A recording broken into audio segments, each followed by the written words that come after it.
जय शत शुक्रत जय मुनिंदर जय करुणा में ईश, जय कबीर कली दुख हरण में सदा निभाऊं शीश।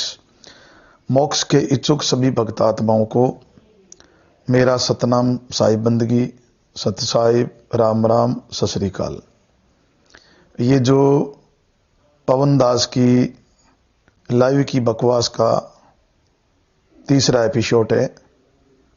जैसा कि पिछले एपिसोड में मैंने बताया कि भाई इसको एक धर्म संसद मान ली जाए, एक कोर्ट मान लिया जाए, तो आज का जो इसमें मुद्दा ये रहेगा, क्या हम कोई भी क्रियाकलाप से, जाप से, अजाप से, किसी भी शारीरिक क्रिया से क्या हम मोक्ष को प्राप्त कर सकते हैं क्या। तो पिछली बार उस पवन भाई ने कुछ रामपाल जी महाराज की सत्संगें रखी और उस पर उसने विवेचन भी किया और एक दो शब्द के ऊपर उसने अर्थ किया, वो कहां तक ठीक है आज उसके बारे में डिटेल से बताया जाएगा। और मेरा ऐसा मानना है कि इस ऑडियो से बहुत सारी रोशनी होगी और हमें रास्ता मिलेगा, क्योंकि मानव जीवन बड़ा दुर्लभ है। परमात्मा कहते हैं मानुष देहे महापदार्थ, कोई छोटी मोटी बात नहीं है। मानुष देहे महापदार्थ ज्यों पारस की खाणी, कहत कबीर सुनो भाई साधो, वाणी कोई बिरला जानी। इन वाणियों को कोई बिरला में से एक बिरला, ये मतलब कोई एक का नाम है जो इस वाणी को समझ सकता है। सब सुमरे अपने अनुमाना, तो गति लखी नहीं जाई, जिन पर कृपा भई साहिब की ज्यों की त्यों समझाई। जो हमारे महापुरुषों ने, जिनका भी जो शब्द है, उन्होंने वो उस किस भाव में बोला है, वो भाव अगर हमारे समझ में आए तो कोई बात बनती है। जैसे हर शब्द के 3 अर्थ बनते हैं, वैसे तो 8 बनते हैं। 3 तो क्लियर है, शब्दार्थ है, उसका यथार्थ है, भावार्थ है, तीनों को तो मैच करना है। तो परमात्मा कहते हैं बंदगी करो विवेक की, भेक धरे सब कोई, उस बंदगी को रहने दो जहां शब्द विवेक की नहीं हुई। बात टोटली शब्द विवेक की चलती है। साधु मेरे सब बड़े आप आपकी ठोड़, साधु मेरे सब बड़े आप आपकी ठोड़, शब्द विवेक की पार की है माथे का मोड़। परमात्मा कहते हैं जो शब्द विवेकी होते हैं वो तो माथे के मोड़ होते हैं, और इस सिद्धांत को हमें मानना पड़ेंगे। परमात्मा कहते हैं मैं कोई आपसे दूर नहीं हूं, मैं रोऊं इस जगत को, मोह को रोवे नहीं कोई, मोह को तो जो रोवे जो शब्द विवेकी हुई। तो बात शब्द विवेकी की चलती है भाई। और हम लोगों ने क्या किया है आज की तारीख में कि उस वस्तु का कोई मतलब नहीं है। हम आए तो सौदा करने के लिए, उस वस्तु का सौदा करने के लिए आए जो मोक्ष रूपी वस्तु है। लेकिन हम लोगों ने यहां क्या कर लिया, प्रेस्टीज इशू बना लिया, अपने अपने गुरु, अपने अपने पंथों को ऊपर लगाने में लग गए, वाद विवाद, बकवास, ये सारी चीजें हमने शुरू कर दी। जबकि हमारा लक्ष्य क्या था कि मानुष तन बड़ा दुर्लभ मिला है, इस मानुष तन में आके हमें कुछ आगे का रास्ता खोजना है, यानी अक्षर से इसको, अक्षर को खोजना है। दूसरा, रामपाल जी महाराज जी ने बहुत अच्छा ज्ञान दिया, अक्षर ज्ञान। इतनी रोशनी रामपाल जी महाराज जी ने की है ताकि इस रोशनी से कोई रास्ता को ढंग से देख के कोई गड्ढे में ना पड़े और अपने मार्ग पे, अपने सफर पे चल पड़े। लेकिन बिल्कुल इनसे उल्टा हो रहा है आज की तारीख में। और रामपाल जी महाराज का पूरा एम है कि मानुष तन जो बार बार नहीं मिला है, इसमें इसी तन में मोक्ष प्राप्त करना ही मानव जीवन का लक्ष्य रामपाल जी महाराज जी ने बताया है। तो उन्हीं के सिद्धांत, उन्हीं के आधार पे इस चर्चा को आगे बढ़ाएंगे और इस चर्चा में कुछ पॉइंटों पे बात करेंगे। सबसे पहला पॉइंट यह है कि गुरु से ही सारे काम होते हैं शुरू। तो अब आध्यात्मिक मार्ग में गुरु के लिए कबीर साहब कहते हैं गुरु गुरु में भेद है, गुरु गुरु में भाव, गुरु सोई वंदिए जो शब्द सुनावे दाव।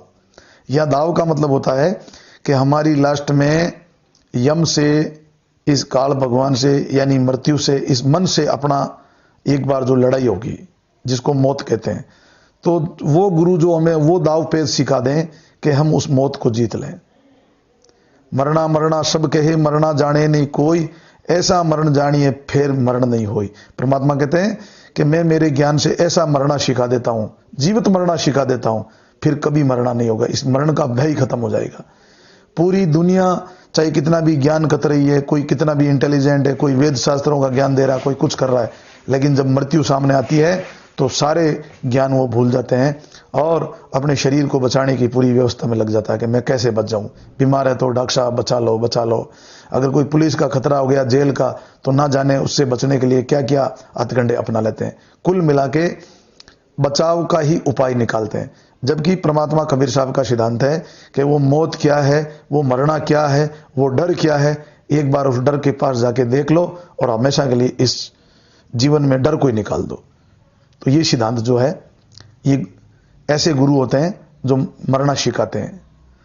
तो गुरु का जो अपने जीवन में रोल होता है केवल मार्गदर्शन करना, चाहे वो किसी भी लेवल का कैसा भी गुरु हो, उसका काम होता है सिर्फ एक मार्गदर्शन करना, इससे ज्यादा गुरु का कोई रोल नहीं होता है। ठीक है, अब शिष्य उस गुरु को भगवान मान लेता है या कुछ भी मान लेता है, वो उस शिष्य की सोच है, उसका भाव है, वो अपनी जगह सही है। जैसे कई बार गांवों में जो सरपंच के बच्चे होते हैं, बेटे, वो अपने सरपंच को प्रधानमंत्री जैसे भी ऊपर की शक्ति बताते हैं। ठीक है, उनका भाव है। कई बार ऐसा देखा है कि मेरे पिताजी के सामने प्रधानमंत्री जी भी कुछ नहीं है, तो वो जाके उनको पिताजी को पूछो, सरपंच साहब को, क्योंकि वो अधिकारी, वो झूठ नहीं बोलेंगे, वो बताएंगे कि उनकी शक्ति जो है प्रधानमंत्री जी के सामने कितनी है और वो किस लेवल के हैं। तो साथियों, पूरा ज्ञान और पूरे गुरु एक लेवल के आधार पर चलते हैं। गुरु का भी एक लेवल होता है, ज्ञान का भी लेवल होता है, भक्ति का भी लेवल होता है। तो इस पे अपना भी डिटेल करेंगे, डिटेल से इस बात को आज रखेंगे। और मेरा ऐसा मानना है, आज का जो ऑडियो ये पूरा ज्ञान के आधार से होगा तो इससे पूरा निपटारा हो जाएगा, पूरा रास्ता दिख जाएगा कि क्या हमारी मोक्ष मुक्ति प्राप्त करने के लिए हमें करना क्या चाहिए।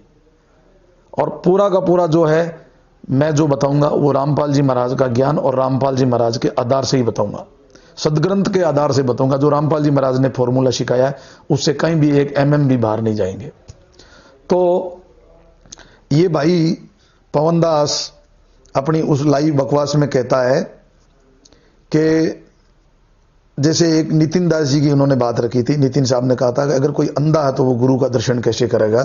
तो इसने पलटवार में जवाब दिया कि भाई चलो फिर बहरा कैसे भक्ति करेगा। सात पीढ़ी में कोई जवाब नहीं दे सकते।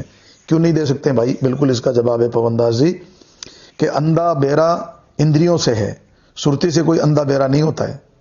भजन सुरती से होता है, शब्द सुरती का भैया भजन होता है, वो भी आपको पता नहीं है, इसके बारे में आप ABCD नहीं जानते हो।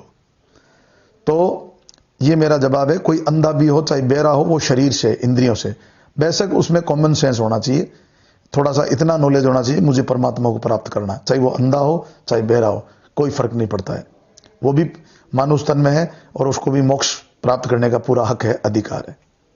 ये भैया आपके ज्ञान में नहीं है, अक्षर ज्ञान, अक्षर ज्ञानों में ये चीज नहीं होता है कि पढ़ा लिखा भक्ति नहीं कर सकता, अनपढ़ आदमी जो है वो मंत्र नहीं सीख सकता। आप जब इंटरव्यू लोगे तो उसको इतना नॉलेज नहीं होगा।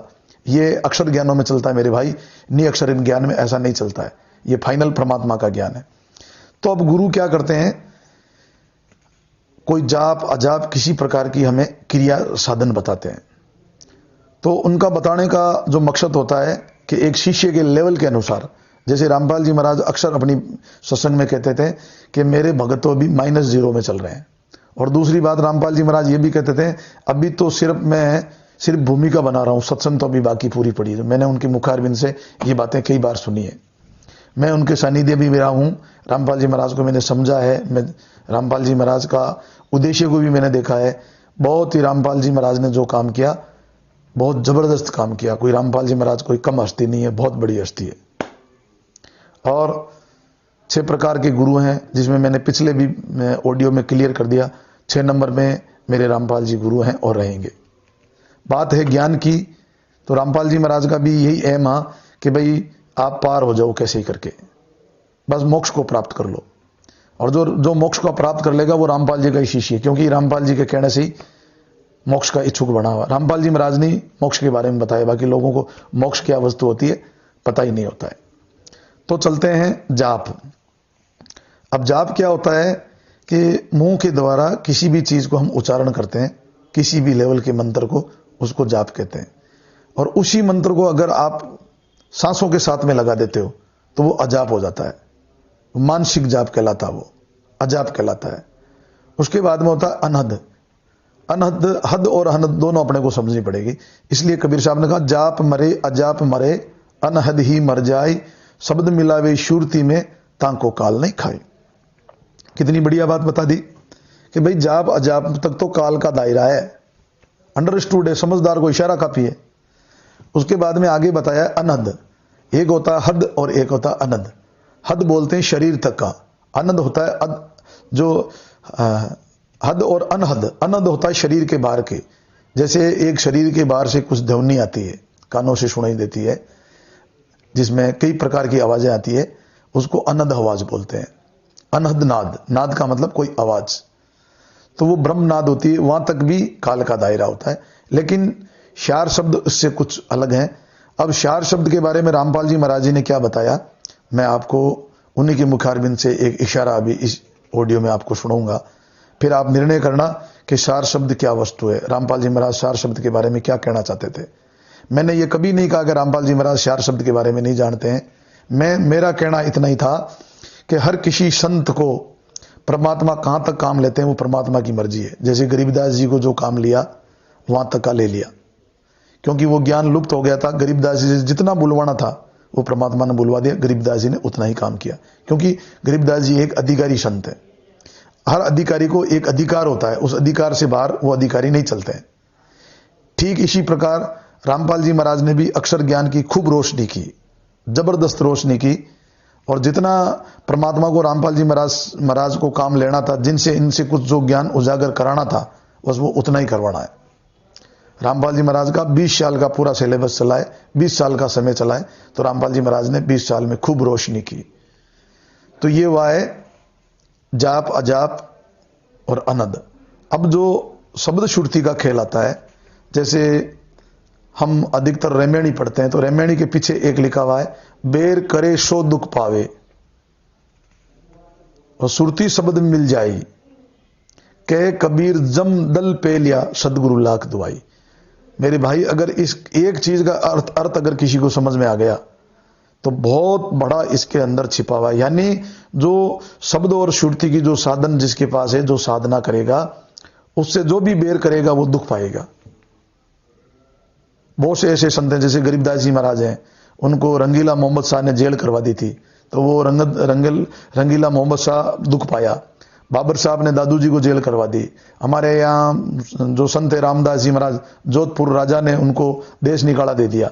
बहुत से ऐसे संतों का मैं उदाहरण दे सकता हूं, जिन्होंने शब्द श्रुति से साधना की, उनसे जिन्होंने भी वैर किया वो दुख पाए। और शब्द श्रुति से वो तो छोड़ो, ये तो संसारिक लोग हैं, बोले जो जम की फौज है, वो भी पेलिया का मतलब होता मार भगाना। बताओ, इतनी जबरदस्त शब्द श्रुति की साधना है। तो रामपाल जी महाराज ने शब्द श्रुति के बारे में अभी बताया नहीं है, लेकिन इशारा जरूर दिया, इसलिए मैं आपको बार बार कह रहा हूं। तो ये रेमेणी के पीछे लिखा हुआ है, आप उसको आराम से देख सकते हो, उसके अर्थ को भी समझ सकते हो कि श्रुति शब्द की साधना क्या होती है। अच्छा, दूसरा बात चलती है, बार बार ये पवन दास कहता, तत्व ज्ञान के आधार से तत्वदर्शी संत। बिल्कुल रामपाल जी महाराज तत्वदर्शी संत है, इसमें कोई दो राय नहीं। लेकिन मेरे भाई, आत्मा की मुक्ति तत्वों से नहीं होती, वो नितत्वों से होती है। ठीक है ना, वो भी आगे बताया जाएगा, तत्व क्या होता है और नितत्व क्या होता है। क्योंकि कबीर साहब का शरीर ही नितत्व का था, और कबीर साहब का ज्ञान भी नितत्वों का है। मेरे भाई, नितत्वों में तो कबीर साहब का ज्ञान है ही नहीं, सीधी सी बात है। ये तो वेद पुराण जो गीता है ना, यहां से ये शब्द लिया गया तत्वदर्शी। ठीक है ना, तो इसमें परमात्मा ने कहा कि वेद थके ब्रह्मा थके शिव और शेष, गीता की गम नहीं कहां पर है सदगुरु का उपदेश। इतना बड़ा जबरदस्त सदगुरु का उपदेश है, जहां वेद शास्त्र का कोई अता पता भी नहीं लगता है। फिर लिखा, गोरख दत्त व्यास विशिष्ट मुनि, शंभु थकिए धर धर ध्यान, के कबीर कोई बिरला लखिया, जिन सुनिया सदगुरु जी का ज्ञान। तो पवनदास भैया, आपकी बस की बात नहीं है इन शब्दों को खोलना, इन शब्दों के बारे में एक्सप्लेन करना। तो अब मैं सीधा आता हूं, आगे चलता रहेगा अपना विषय। तो मैंने उस ऑडियो में पवनदास को ये बोला कि पवनदास, किसी भी एक ओम सोम को तू मुझे सतनाम बता दे, क्योंकि मैंने वहां रखा था कि ओम सोम जो है वो सतनाम नहीं है। ओम सोम सांस को कहते हैं। और आप लोगों को ये मालूम होगा कि एक 4 महीने की पहले ही ऑडियो बीच में मैंने रखी थी, क्योंकि उसकी एमबी ज्यादा बन गई थी। तो कुछ लोगों को ये समझ में नहीं आई कि भाई इसने जांगीड़ ने ये ऑडियो क्यों रखी। वो मैंने इसलिए रखी है कि इस लाइव बकवास में इस पवनदास ने कहा ये थोड़ा कान नाक मुंह खोल के सत्संग सुनता तो इसको पता लग जाता। तो वो 4 महीने की ऑडियो के अंदर में इस सत्संग का जिक्र है, इसलिए मैं कह रहा, इसलिए मैंने वो रखी है। इसका कारण ये था, जो उस ऑडियो का नाम था रामपाल जी महाराज के सच्चे शिष्यों के लिए दिव्य संदेश। तो आगे हम चलते हैं इस पॉइंट पे कि ये जो 2 आखिर के जो मंत्र हैं, जो ओम सोम है, क्या इससे मुक्ति हो सकती है, इस बात पे अपन चलेंगे। तो मैंने पवन दास को कहा भाई कहीं भी मुझे एक जगह दिखा दे। तो उसने एक हवाला दिया है ओम सोम की, ओम सोम जपले भाई सत नाम की यही कमाई। तो ये महापुरुष क्या कर रहा है, अब ओम सोम को उसमें साबित कर रहा है कि ये सच्चा नाम है। तो भाई ये तो वो वाली बात हो गई कि मानुष तन से मेहनत कर भाई, रुपए पैसों की कर ले कमाई। तो इससे क्या होगा, मानुष तन अलग है और रुपए पैसे अलग है, यानी उस मानुष तन से मेहनत करके उस पैसों की कमाई की जाती है।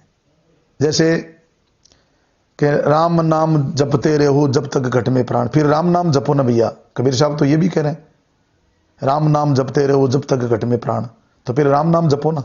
कबीर साहब ने ये कह दिया धनवता सो जानिए जिन राम नाम गरोई। फिर इस नामों में क्यों फंस रहे हो, राम नाम में आ जाओ। अरे भाई किसी की डेथ हो जाती है तो गांव वाले बोलते हैं राम नाम सत है और सत क्या ही गत है। तो फिर ये राम नाम सत हो गया भैया, इसको राम राम करो। फिर ओम सोम में और आगे सत कबीर में उसमें उलझने की क्या जरूरत है। ऐसे वाणी से हवाला देने से मेरे भैया बात नहीं बनेगी। अब यह क्या पता है कि ओम सोम जपले भाई। अब ओम सोम क्या है, ओम सोम सांस को कहते हैं। जैसे बाहर सांस निकाला ओम, अंदर सांस को सोम बोलते हैं। ओम को काया भी बोलते हैं, सोम को जीव भी बोलते हैं। ये पवनदास ने रामपाल जी महाराज की सत्संग रखा के सबों को पता चल गया, क्योंकि रामपाल जी अपने मुखारबिंद से जबरदस्त कह दिया कि ओम काया है, सोम जीव है, गदा भी सोम है। बताओ, पूरी एक डिटेल्स है, वो इतना समय नहीं है, आप लोग सुन लेना उस लाइव बकवास में। 2 घंटे के बाद में उसने रामपाल जी महाराज की जो गरीबदास जी की वाणी डाली है, जो रामपाल जी महाराज अपने मुखारबिंद से कह रहे हैं। तो भाई ओम सोम आपका जो है वो सतनाम नहीं हो सकता। क्यों नहीं हो सकता, उसका रीजन बताते हैं। ओम काया है, ओम काया मर मर जाए, सोहम फिर गोता गए। सच्चा नाम का मतलब क्या होता है कि ओम सोम जपले भाई सत नाम की कर ले कमाई, यानी मानुष तन मिला है भाई। ये जो ओम सोम के बीच में जो बीज है ना, ये जो सतनाम का, वो रख के ओम सोम के द्वारा उस सतनाम को कमा ले मेरे भाई। इसका अर्थ ये बनता है। और इसने मूर्ख ने इसका अर्थ ये बना लिया कि ओम सोम ही सतनाम है, जबकि मैं हजारों जगह साबित कर दूं कि ओम सोम को अजप्पा बोलते हैं। तो अब अगला जो उसने अजप्पा में क्या लिखा, बड़ी बड़ी मतलब उसकी लैंग्वेज देखो। वो आगे कह रहा है, एक नितिन दास जी की सत्संग रखी उसने कि देखो कि नितिन साहब क्या बोल रहे हैं कि अजप्पा जाप जपले, सांसों की कर सुमरना जप अजप्पा जाप। ये देखो अजप्पा जाप के लिए बोल रहा है। अरे मूर्ख प्राणी, तुझे ये मालूम ही नहीं चलेगा, उसका भी अर्थ तेरे को समझाया जाएगा कि उसका अर्थ क्या होता है। कि गुरु कहीं चल रहा है, चेला कहीं चल रहा है। सबसे पहले पवनदास मैं तेरे को ये समझा देता हूं कि नितिन जी हैं जो देही गुरु नहीं है, ठीक है ना, देही गुरु नहीं है। और सबसे पहले बताऊं, मैं 1.5 साल पहले बैराग साहब के पास जाके आया हूं ये भेद लेने के लिए। तुझे एबीसीडी भी पता नहीं, तू बकवास कर रहा है फालतू की। ये लोग देही गुरु नहीं बनते हैं, ये भेदी गुरु हैं। ये सिर्फ कहते हैं हम तो एक भेद बताएंगे, आपको रास्ता बताएंगे, चलना ना चलना वो आप जानो, आपके काम है। ये खुंटे पे नहीं बांधते मेरे भाई। तुझे क्या मालूम, एबीसीडी नहीं जानता तू और बकवास करना जानता। सिर्फ बकवास के अलावा तेरे पास कुछ नहीं है। सिर्फ तूने तेरी लाइफ में सिर्फ बकवास सीखी है। और पवनदास, इस बकवास से तेरे को कुछ नहीं मिलना है, ठीक है ना। तो अब ये क्या कहता है, जैसे मैंने ओम सोम को अजप्पा बोला है, तो ये भाई क्या कह रहा है कि देखो नितिन दास जी कह रहे हैं कि सांसों की कर सुमरनी, जपो अजप्पा जाप, परम तत्वे का ध्यान धरो, सोम आपो आप। अब बड़ा खुश हुआ कि देखो, वो तो कह रहा अजप्पो को नहीं जपना है, ये कह रहे हैं अजप्पो को जपना। मैं आपको एक ऑडियो सुनाता हूं जिसमें मेरी आवाज है, उसमें मैं एक श्वासों के लिए बोल रहा हूं, फिर भी उस मूर्ख प्राणी को समझ में नहीं आई। इसके बाद में इसका विवेचन करेंगे। एक ऑडियो सुने आप। थोड़ा ओम सोम के बारे में मैं आपको कोटेशन देता हूँ संत महापुरुषों का। पहले अपनी उस ऑडियो में तो दे रखी है, लेकिन उससे कुछ हटके और बता देता हूँ। कबीर साहब ने कहा ओम सोम का ओमरा खाली रह गया खेत। आप जैसे ओम सोम कभी सांस को भी बोलते हैं, सांस को ओम बोलते हैं, अंदर वाले को सोम बोलते हैं। क्यों बोलते हैं? बाहर काया और अंदर जीव है। ये ऑडियो ये लाइव में रखता है, जिसमें मैं स्पष्ट कह रहा हूं कि ओम को सांस भी कहते हैं। अब आप इसका पूरा अर्थ सुने। अब आप लोगों को ये पता चल गया है कि ओम काया को कहते हैं, सोम जीव को कहते हैं। तो साथियों, ये प्रॉब्लम हो जाती है, बीच में फोन बहुत आते हैं, तो अर्जेंट फोन को अटेंड भी बीच में करना पड़ता है। तो अब देख लो, समय के अभाव होते भी ये काम करना पड़ रहा है ताकि कोई किसी का भला हो जाए, इस बात को कोई समझ ले। हमारा यही प्रयास है और हमें कोई किसी से लोभ लालच नहीं है। तो ये हुआ ओम सोम का, मैंने वहां सांस के बारे में बताया। अब देखो, एक शब्द है अपना, जो परमात्मा कबीर साहिब का शब्द है, संतों शब्द ही शब्द बखाना, शब्द में फांस फंसा सब कोई शब्द नहीं पहचाना। फिर बोले प्रथम ब्रह्म ने स्वयं इच्छों से पांचों नाम पुकारा। अब इसमें ओम सोम का भी जिक्र है। बताओ, बोले ये तो काल ने अपने 5 नाम पुकारे, तो इससे भाई ये सच्चा नाम कैसे हो सकता है, मुक्ति कैसे हो सकती इस नाम से। फिर ओम की साधना की एक मुद्रा बताई है और उसका स्थान बताया है, और फिर ओम की साधना किसने की उस महापुरुष का नाम भी बताया है। उतनी तो हम कर ही नहीं सकते, उनकी भी दुर्गति हुई। बताओ, तो हम कैसे पार हो जाएंगे उस भक्ति से करने से। तो परमात्मा कहते हैं, शब्द ओंकार भूचरी मुद्रा त्रिकुटी है इष्टाना, व्यास देव ताही पहचाना, चांद सूरज ते ही जाना। सोम शब्द अगोचरी मुद्रा भंवर गोपा स्थाना, सुखदेव मुनि ताई पहचाना, सुन अनहद को खाना। अभी अनहद को पहले वाली वाणी में काटा गया था कि अनहद ही मर जाए। अब बताओ, जब ओम मर सकता है और सोम फिर गोता खा सकता है, तो उसके सुमरण से भला कैसे होगा। ये तो इतना तो मैंने अंडरस्टूड, अपने को समझना ही चाहिए। अब होता क्या है, ओम सोम का ओमरा खाली रह गया खेत, यानी जो ओम सोम रूपी जो सांसा है, उसमें ये जो नाम है सतनाम का, अगर आप बीज नहीं डालोगे तो भाई ये ओमरा खाली रह जाएगा। ओम सोम का ओमरा खाली रह गया खेत, नाम बिना उगे नहीं, पच मुआ अचेत। अब बताओ, ओम सोम का ओमरा खाली रह गया ओढ़, शार शब्द जाने बिना पच मुआ करोड़। कितने भी लोग मर गए इसमें ओम सोम में, उनको कुछ नहीं मिला। तो भाई 1000 जगह मैं ये साबित कर दूं, कोई अगर इस ऑडियो को सुन के कोई शंका करेगा कि साहब मुझे बहुत सारे प्रमाण चाहिए कि ओम सोम अजप अजाप कहते हैं, सांसों को कहते हैं, तो मैं उस समय बता दूंगा। इसमें थोड़ा अपना समय कम है, इसलिए मैं आपको बता नहीं पाऊंगा। अगला चलते हैं। इसने एक वाणी का अर्थ किया है। अभी ओम सोम वाला तो क्लियर हो ही गया कि ओम सोम को सच्चा नाम नहीं कहते हैं, सतनाम नहीं कहते हैं, इसको सतनाम कोई और है, जो इस ऑडियो में पूरा खुलासा किया जाएगा। और रामपाल जी महाराज ने भी इशारा दिया है, वो भी आपको बताया जाएगा। दूसरा, इसने एक अर्थ किया है, संतों जीवित करो करे सो ही आशा, मुआ पीछे मुक्ति बतावे गुरु झूठा दे विश्वासा। वारे वाह महापुरुष पवनदास जी, धन्य है आपको माता पिता को। इसका अर्थ ऐसे करते हैं, अरे इस शब्द के अंदर पूरा स्पष्ट कहा गया है कि आपको जो मुक्ति की जो आशा करनी वो इसी जीवन में करनी है। ऐसी कोई साधना करो, ऐसा कोई मतलब जो रास्ता पकड़ो कि इसी जीवन में आपको मतलब जो है जीवित आपकी मुक्ति हो जाए। बताओ, तो कितनी बड़ी बात मतलब कबीर साहब ने कहा है, संतों जीवित ही करो आशा, मुआ पीछे मुक्ति बतावे वो गुरु झूठा दे विश्वासा। जैसे ये मंत्र जाप कर लो, आपका मोक्ष हो जाएगा, आगे आपका सार शब्द प्रकट हो जाएगा। या कई गुरु लोग कहते हैं मैं आपके सामने आऊंगा लेने के लिए, तो ये चीजें हमारे जीवन में हो तब बात मानी जाती है। मरने के बाद के जो जितने भी फॉर्मूले हैं कबीर साहब कहते हैं वो झूठे हैं। जीवित जीवित जीवित मृत्यु की बात बताइए भाई, आपको जो है जीवित जीवित इस चीज को प्राप्त करना है। इस शब्द का इसने कितना गलत अर्थ किया है कि जो पीछे पंडे किसी का श्राद्ध करवाते हैं कि मुक्ति हो जाएगी, वारे व चतुर प्राणी, क्या इतना ही लोग नहीं समझते हैं? कबीर साहब का ज्ञान पंडों का और भ्रम का है ही नहीं। ये शब्द किसका? पहले मूर्ख प्राणी, ये तो सोच लेना, एक बार सोच लेता तू। ये शब्द है कबीर साहब का।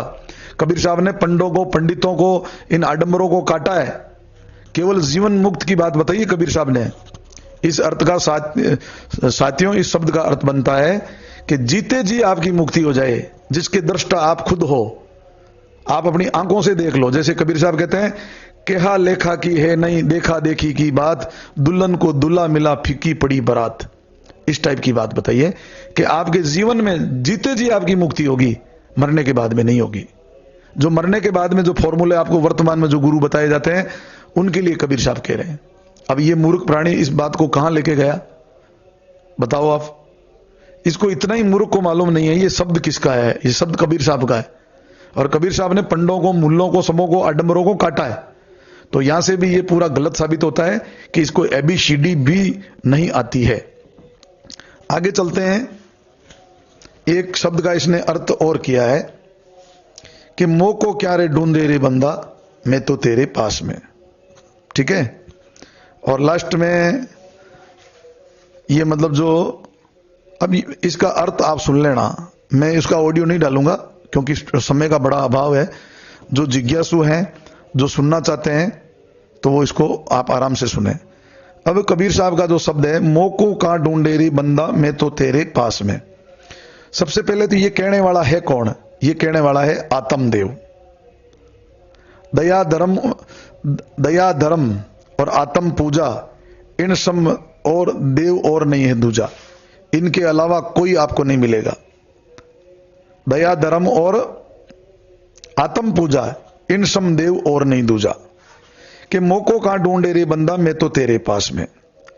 अब ये 4-5 लाइन है, इसमें कबीर साहब ने सारी बातों को काटा है कि ना मैं तीर्थ में, ना मैं मूर्त में, ना एकांत निवास में, ना मैं मंदिर में, ना मैं मस्जिद में, ना काशी कैलाश में। चलो ये तो भगत जो रामपाल जी महाराज के नहीं करते हैं तीर्थ व्रत, अच्छी बात है। फिर बोलते हैं ना मैं जप में, ना मैं तप में, ना मैं व्रत उपवास में, ना मैं क्रिया कर्म में रहता, ना मैं योगी संन्यास में। अब जप तो ये लोग कर ही रहे हैं, लेकिन वो आत्मदेव कहता मैं जप से नहीं मिलूंगा, मैं तप से नहीं मिलूंगा, मैं किसी भी क्रिया से नहीं मिलूंगा, ना मैं योग संन्यास में, बोले मैं किसी योगी और संन्यास में भी नहीं हूं, ना मैं त्रिकुटी भंवर गुफा में। अब बताओ, ये कहते हैं त्रिकुटी में मिल जाएंगे, ये शब्द कह रहा है कि वो आत्मदेव त्रिकुटी में भी नहीं है। अब यहां जो आपको साथियों थोड़ा समझना पड़ेगा, ये शब्द क्या कह रहा है कि नहीं है, नहीं है, नहीं है, नहीं है। तो इस शब्द का क्या अर्थ बनेगा? ना मैं त्रिकुटी भंवर गुफा में, सब सांसों की श्वास में। अगर इस सब के आगे नई शब्द लग जाए तो ये शब्द बोलने में टूट जाएगा। इसको इंगल डिंगल भाषा बोलते हैं, यानी इसको मैच करना पड़ता है। तो इसका अर्थ यह बनेगा कि मैं सांसों में भी नहीं हूं।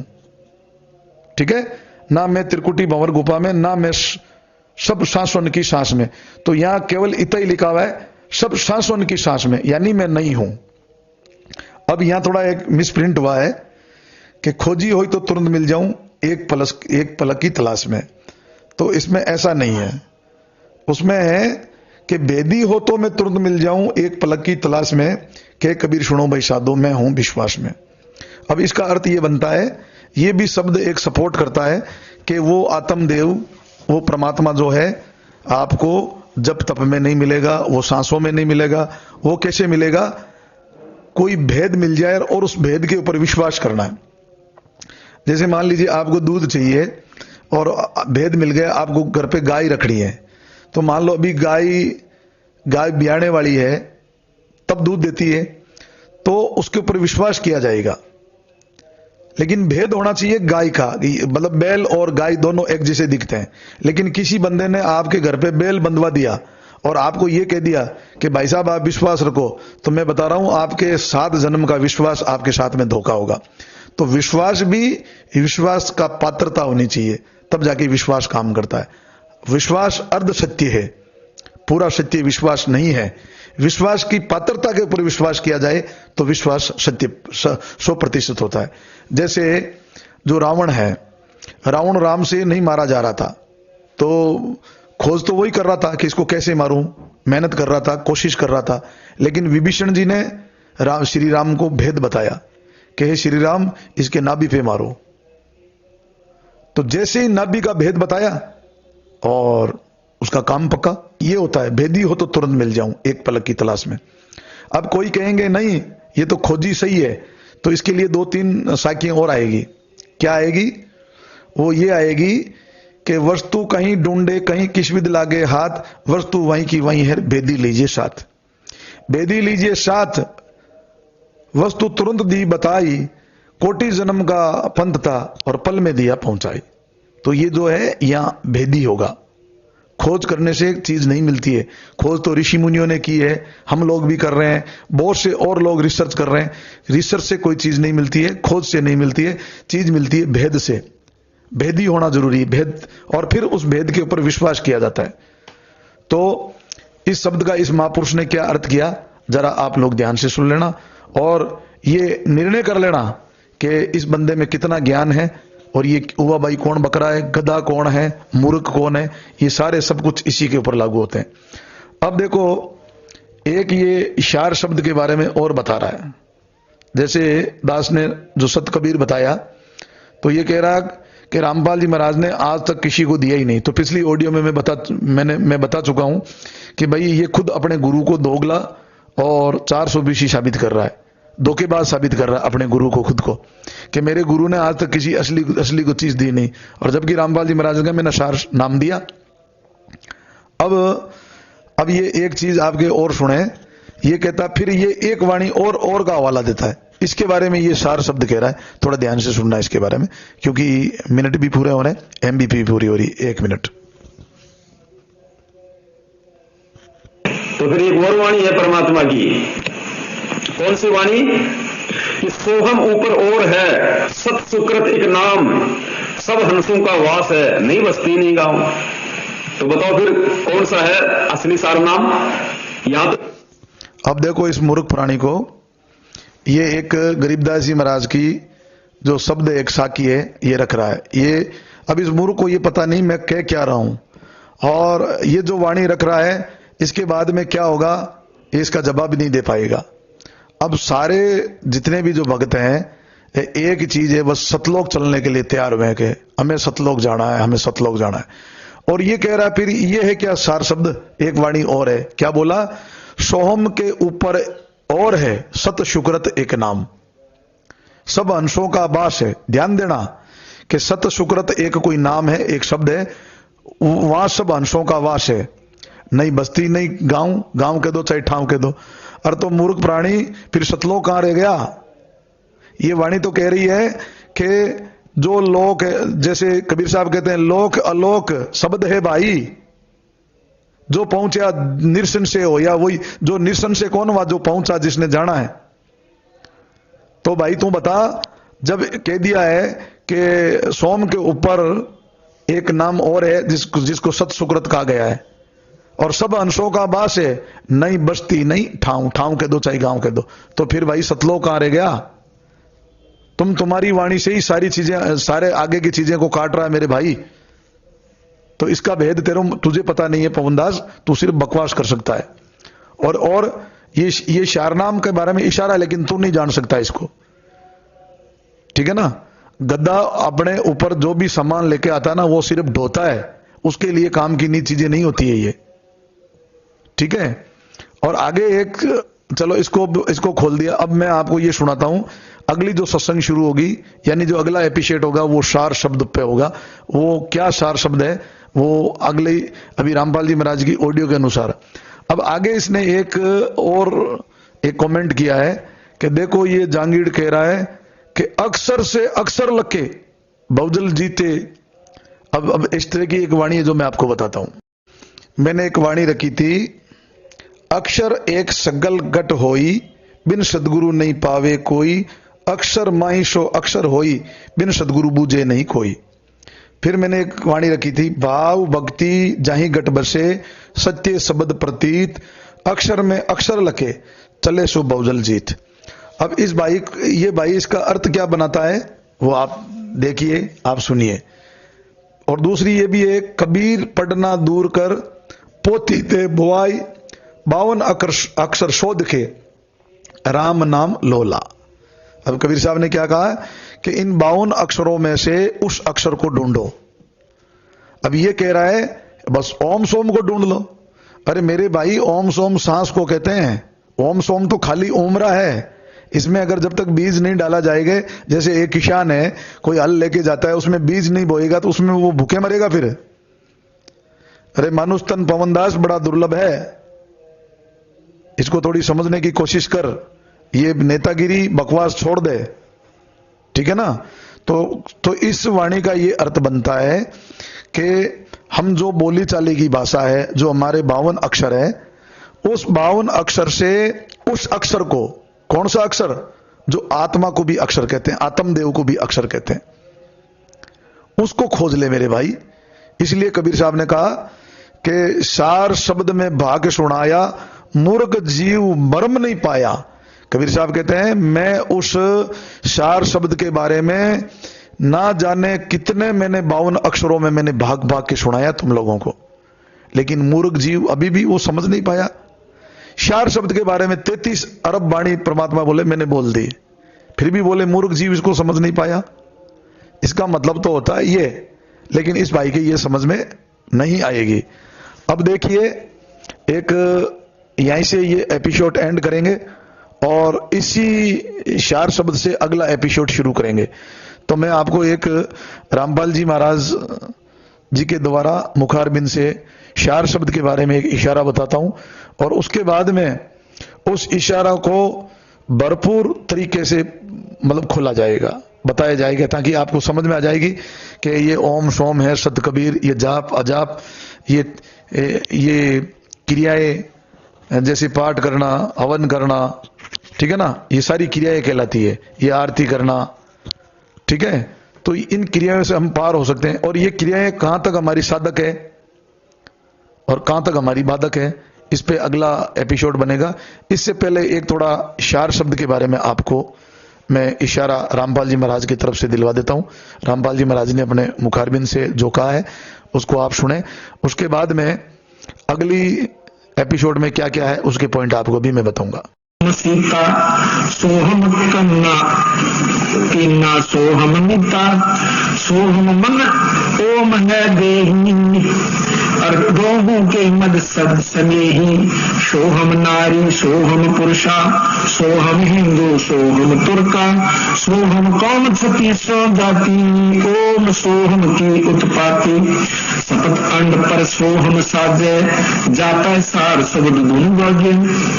अब इससे ऊपर कहते सार शब्द की वो धुन उस जो है वो हो रही है व्यवस्था।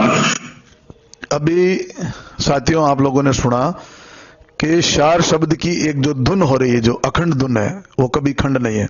अभी ये आपने रामपाल जी महाराज जी के मुखारबिंद से सुना है। मैं एक सत्संग और डालूंगा जिसमें रामपाल जी महाराज एक ढोल का उदाहरण देते हैं। जैसे एक बेसुरा ढोल बजता है और एक प्रॉपर राग में बजता है, प्रॉपर तरीके से। दूसरा आपको उदाहरण ये डालूंगा, एक मुरली की आवाज के बारे में भी रामपाल जी महाराज बताते हैं, और इनको रामपाल जी महाराज ने शार शब्द से जोड़ा है। तो आते आप लोग निर्णय कीजिए कि ये शार शब्द जो है, अब बोलो रामपाल जी महाराज कह रहे हैं शार शब्द की ऊपर से धुन आ रही, आप आराम से सुनना, इसको 2 बार सुनना, 3 बार सुनना, ठीक है ना। पवन दास की तरह इसी क्लिप को मैं घुमा घुमा के नहीं सुनूंगा, जिनको सुनना वो खुद सुने। तो भाई ये तो फॉर्म भराने में लगे हैं, मतलब देने में लगे हैं। अरे भाई ये वस्तु देने की लेने की नहीं है, ये तो सौदा करने की, ये तो वस्तु है। शार शब्द वस्तु है, सौदा कर मेरे भाई, वो तो कोई वस्तु है। वो कहां पर है, वो कैसे मिलेगी, उसके बारे में क्या इशारा है, अनेकों सभी संत महापुरुषों ने इसके बारे में क्या कहा है, अगले एपिसोड में इसको डिटेल से पूरा बताया जाएगा। उसके बाद में आप लोगों को निर्णय करना है कि मानुष तन आपका है, भुगतना आप लोगों को है, पार आप लोगों को होना है। भाई आपको बकवास करनी है, या मानुष तन में आके कुछ प्राप्ति करना है, ये फैसला आप लोगों को स्वयं को लेना है। इसी के साथ मैं मेरी वाणी को विराम देता हूं, इस एपिसोड को यहीं खत्म करता हूं। आगे का एपिसोड बहुत जल्द पूरा 4 शब्द के ऊपर आएगा और उसके बाद में इसके बहुत सारे कुछ पॉइंट है जो बाकी रह गए, एक एक पॉइंट को क्लियर किया जाएगा। इसकी 3 घंटे की जो 4 घंटे की बकवास है, इसका पूरा ऑपरेशन, सर्च ऑपरेशन मैंने हाथ में ले रखा है, वो पूरा करूंगा। क्योंकि उस बंदे को मैंने पहले वादा कर दिया, जो भी तू बकवास गढ़ेगा, जो भी तू बकवास करेगा, उस बकवास का मैं ज्ञान आधार से तुझे उत्तर जरूर दूंगा। तो समय इसलिए लग जाता है। अभी आप लोगों ने देखा होगा कि कम से कम इस ऑडियो बनाते बनाते कम से कम 10-15 फोन आ गए, कई फोनों को मैं काट रहा हूं। तो बात भी जो अर्जेंट है उसमें बीच में ऑडियो को रोक के बात करनी भी जरूरी होती है। तो इसी के साथ मेरी वाणी को विराम देता हूं। सत साहिब, सतनाम साहिब बंदगी, राम राम, सत श्री अकाल।